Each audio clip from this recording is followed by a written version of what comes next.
Telugu Desam party ప్రతిష్టాత్మకంగా నిర్వహించిన Mahanadu digital రికార్డులను తిరగరాసింది. పశ్చిమాసియా యుద్ధం కారణంగా మొదటిసారి హైబ్రిడ్ వర్చువల్ మోడ్లో నిర్వహించిన తమ్ముళ్ల జోష్ ఏమాత్రం తగ్గలేదు. అంచనాలే మించి 7 లక్షల మంది కార్యకర్తలు డిజిటల్ స్క్రీన్లపై మెరిశారు.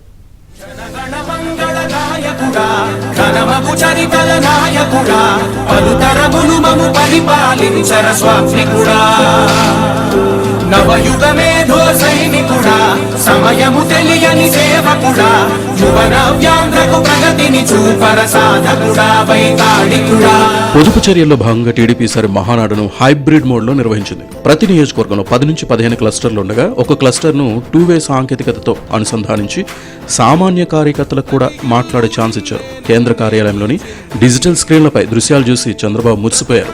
వాహనాల హోరు తగ్గినా పసుపు జెండా హోరు, కార్యకర్తల జోష్ మాత్రం తగ్గలేదంటూ సీఎం చంద్రబాబు ఆనందం వ్యక్తం చేశారు. వైసీపీకి రాజధానిపై ఎలాంటి విధానం, విజన్ లేవని, కేవలం విషం కక్కడమే తెలుసని చంద్రబాబు మండిపడ్డారు. పెట్టుబడులతో పాటు రాష్ట్రానికి ఆర్థిక వనరుగా ఉండే అద్భుతమైన రాజధాని అమరావతిని నిర్మిస్తున్నాం. వైసీపీకి రాజధాని పైన ఒక విధానం లేదు, విజన్ లేదు, విషం కక్కడమే తెలుసు. ప్రతిపక్షంలో అమరావతికి మద్దతు అన్నారు, అధికారంలో 3 రాజధానులు అన్నారు. ప్రతిపక్ష హోదా పోయాక ఇప్పుడు మావిగన్ అంటున్నారు. వీళ్ళని ఏమనాలో నాకైతే అర్థం కాలేదు. కేంద్ర ప్రభుత్వం పార్లమెంట్లో పెట్టి చట్టం చేసిన తర్వాత కూడా మావిగన్ మాట్లాడతారు. వాళ్ళకు ఒక గోల్ లేదు, అదొక అడ్డగోల్ బ్యాచ్. ఏం మాట్లాడతారో కూడా తెలియదు. వర్చువల్ విధానం ఎంచుకున్న స్పందన మాత్రం అద్భుతంగా వచ్చింది. ఏపీ వ్యాప్తంగా ఉన్న 1875 క్లస్టర్లలో ఏకంగా 1864 క్లస్టర్లను మంగళగిరి కేంద్ర కార్యాలయంతో అనుసంధానించారు. ఏపీతో పాటు తెలంగాణ, అండమాన్, ఇతర దేశాల నుంచి మొత్తం 6 లక్షల మంది కార్యకర్తలు డిజిటల్ రిజిస్ట్రేషన్లు చేసుకుని సరికొత్త రికార్డు సృష్టించారు. ఆశ్చర్యపోయిన విషయం ఏంటంటే ఈరోజు టోటల్ అటెండెంట్ 7,04,716 మంది. This is unprecedented in this country అండి. ఇప్పటికొచ్చి జరగల, ఫస్ట్ టైం జరిగింది.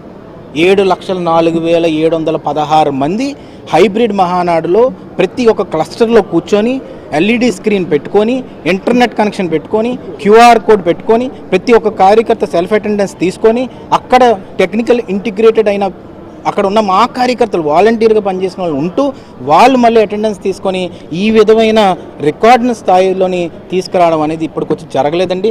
ఈ మహానాడులో లోకేష్ మహిళా రిజర్వేషన్లపై చేసిన ప్రసంగానికి క్లస్టర్ల నుంచి ఈలలు, కేకలతో కార్యకర్తలు స్క్రీన్లపై హర్షాతిరేకాలు వ్యక్తం చేశారు. ఇక ఈ వర్చువల్ మహానాడులో పక్కా సమయపాలన పాటించారు. సమయం దాటిపోతూ ఉండడంతో నేతలకు అలర్ట్ బెల్ మోగించారు. చివరకు లోకేష్ ప్రసంగాన్ని ముగించాలంటూ కూడా బెల్ మోగింది. టెక్నాలజీని వాడుకుంటూ క్రమశిక్షణతో ఈ డిజిటల్ మహానాడు కొనసాగిస్తున్నారు.